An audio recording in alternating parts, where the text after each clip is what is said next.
sini saya akan mempresentasikan materi geometri English. Yang pertama, pembuktian langsung dan tidak langsung. Yang kedua, garis dan sudut. Yang ketiga, poligon dan poligon segi 4 dan teorema. Yang keempat, kekongruenan dan kesebangunan. Yang kelima, kongruensi dua segitiga. Dan yang terakhir adalah penerapan kongruensi segitiga. Pembuktian langsung dan tidak langsung terdapat istilah tak terdefinisi, yaitu titik, garis, bidang. Mereka dideskripsikan tetapi tidak didefinisikan. Definisi terdapat sinar garis, luas garis, garis sejajar, segitiga, misalnya segitiga sama kaki dan segitiga sama sisi, lingkaran, sudut terdapat sudut lurus, sudut siku-siku, sudut yang suplementer, dan sudut yang berhimpit. Aksioma garis adalah jika diberikan dua titik berbeda pada bidang, maka terdapat satu garis yang melalui kedua titik tersebut. Ruler postulates adalah ukuran dari seberang ruas garis adalah sebuah bilangan positif yang tunggal. Dua buah garis dikatakan saling sejajar jika kedua buah garis tersebut memiliki kemiringan yang sama, sehingga apabila kita perpanjang, maka kedua garis tersebut tidak akan berpotongan. Aksioma kesejajaran. A. Dua garis yang tidak sejajar bertemu tepat di satu titik. B. Sebuah garis dan sebuah titik di luar garis itu terdapat tepat satu garis yang melalui titik tersebut dan sejajar. C. Tiga buah garis yang berbeda pada satu bidang. Jika garis pertama sejajar dengan garis kedua dan garis sejajar dengan garis ketiga, maka garis pertama sejajar dengan garis ketiga.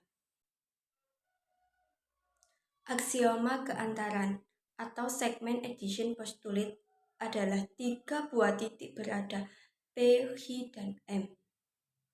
Teorema ketaksamaan segitiga adalah tiga buah titik berbeda P, H, dan M. Garis transversal atau lebih dua garis adalah sebuah garis yang memotong garis. Sudut interior adalah sudut yang dibentuk antara kedua garis yang dipotong. Sudut eksterior adalah sudut yang berada bukan garis yang dipotong. Bisektor suatu sudut adalah suatu sinar garis yang membagi suatu sudut menjadi dua sudut sama besar. Pembuktian formal terdapat beberapa contoh seperti statements, drawing, given, proof, and proof. Berikut adalah contoh soal pembuktian langsung.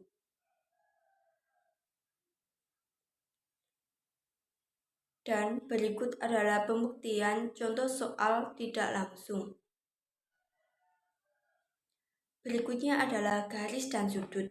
Pengertian garis adalah deretan atau kumpulan titik yang banyaknya tak terhingga, yang saling bersebelahan dan memanjang kedua arah. Hubungan dua garis. Apabila ada dua garis, maka akan terjadi hubungan sebagai berikut. Dua garis sejajar jika dua garis tersebut tidak berpotongan. Dua garis berpotongan jika dua garis berpotongan di satu titik. Dua garis berhimpit jika dua garis mempunyai lebih dari satu titik potong. Pengertian sudut. Sudut adalah daerah yang dibatasi oleh dua buah penggalan garis lurus yang bertemu pada satu titik pangkal. Unsur nama dan nama sudut. Terdapat kaki sudut, titik sudut, daerah sudut, dan kaki sudut bagian bawah. Jenis sudut berdasarkan besar sudut terdapat sudut 0 derajat, sudut lancip, sudut siku-siku, sudut tumpul, sudut lurus, sudut refleks, dan sudut penuh. Hubungan antar sudut. Dua buah sudut berpelurus jumlahnya 180 derajat. Dua sudut berpenyiku jumlahnya 90 derajat dan sudut bertolak belakang maka nilainya sama. Jika dua garis sejajar dipotong oleh sebuah garis, maka akan menjadi beberapa jenis sudut. Yang pertama, dua sudut sehadap memiliki besar sudut yang sama. Dua sudut dalam berseberangan memiliki besar sudut yang sama. Dua sudut luar berseberangan memiliki besar sudut yang sama. Dua sudut dalam sepihak jumlahnya 180 derajat. Dan yang terakhir adalah dua sudut luar sepihak jumlahnya 180 derajat. Poligon dan poligon segi 4 serta teorema. Pengertian poligon bisa disebut dengan banyak sudut, yang merupakan bentuk datar yang terdiri dari garis lurus yang bergabung untuk membentuk rantai tertutup dan sebuah kurva tertutup yang seluruh sisinya dibatasi oleh garis. Jenis-jenis poligon. A. Poligon berdasarkan bentuknya terdapat dua macam, yaitu poligon beraturan mempunyai seluruh sisi dan sudutnya yang sama besar. Yang kedua, poligon tidak beraturan mempunyai panjang sisi dan besar sudutnya tidak sama. Yang berikutnya, poligon berdasarkan sudutnya. Poligon konkav mempunyai salah satu sudutnya lebih besar, dan poligon konveks mempunyai setiap sudut kurang dari 180 derajat. Sifat-sifat dari macam poligon beraturan dan tidak beraturan. Poligon beraturan terdapat dua macam. Yang pertama, persegi. Sifat-sifatnya adalah semua sisinya sama panjang dan sisinya berhadapan sejajar. Setiap sudutnya siku-siku, mempunyai dua buah diagonal yang sama panjang berpotongan di tengah-tengah. Setiap sudutnya dibagi dua sama besar oleh diagonalnya dan memiliki 4 sumbu simetri. Yang kedua adalah segitiga sama sisi.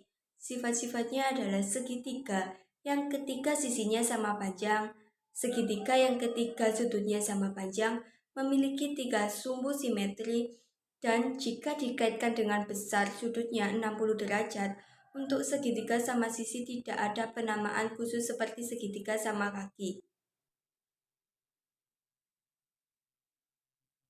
Berikut adalah contoh tidak beraturan. Jajar genjang. Sifat-sifat sisi-sisi yang berhadapan sama panjang dan sejajar. Sudut-sudut berhadapan sama besar, mempunyai dua buah diagonal yang berpotongan di satu titik dan saling menjadi dua sama panjang. Yang terakhir mempunyai simetri putar tingkat 2 atau tidak memiliki simetri. Dan yang terakhir adalah segitiga sama kaki, memiliki sifat terbentuk dari dua segitiga siku-siku kongruen yang diletakkan bersisian dan berhimpit pada sisi siku-siku yang sama panjang. Terdapat dua sisi yang sama panjang, sisi tersebut sering disebut kaki segitiga. Dua sudut yang sama besar yaitu sudut yang berhadapan dengan sisi yang panjangnya sama dan memiliki satu zoom.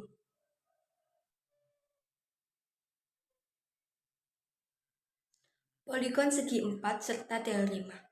Teorema 3.13, dua garis sejajar dengan suatu garis yang sama maka mereka sejajar. Teorema 3.14, suatu garis lurus pada satu dari dua garis sejajar, maka garis itu tegak lurus garis kedua.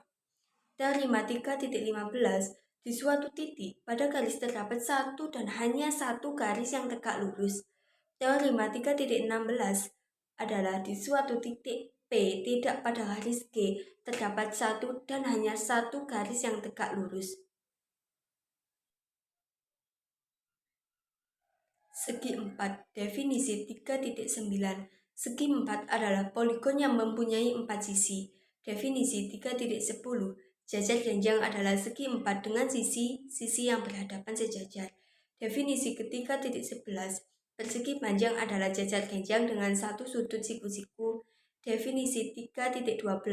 Persegi atau bujur sangkar adalah persegi panjang dengan sisi yang berdekatan kongruen. Definisi 3.13 adalah belah ketupat yang jajar genjangnya dengan sisi yang berdekatan. Definisi 3.14 dan definisi 3.15, trapesium adalah segi 4 yang mempunyai satu dan hanya satu panjang sisi yang sejajar. Sedangkan trapesium sama kaki adalah trapesium dengan sisi-sisi yang tidak sejajar. Kekongruenan dan kesebangunan. Kekongruenan adalah dua benda dikatakan kongruen jika keduanya memiliki bentuk dan ukuran yang sama, dan dua benda yang kongruen jika dihimpitkan akan tepat berhimpit tanpa ada bagian yang tersisa. Syarat kekongruenan adalah sisi yang bersesuaian sama panjang, sudut yang bersesuaian sama besar, dan kongruen sudah pasti sebangun. Simbol kekongruenan. Kesebangunan adalah dua benda dikatakan sebangun jika keduanya memiliki bentuk yang sama dan perbandingannya sama atau sisi. Syarat kekongruenan adalah sudut yang bersesuaian sama besar, perbandingan sisi bersesuaian harus sama, dan sebangun belum tentu kongruen. Simbol kesebangunan.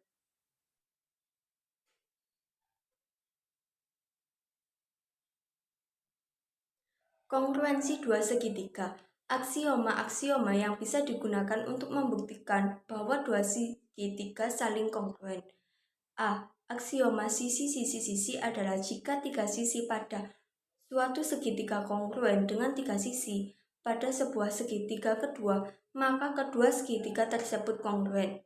B. Aksioma sisi sudut sisi adalah jika dua sisi dan sudut yang diampitkan pada sebuah segitiga kongruen dengan dua sisi dan sudut yang diapitnya pada segitiga kedua, maka kedua segitiga tersebut kongruen.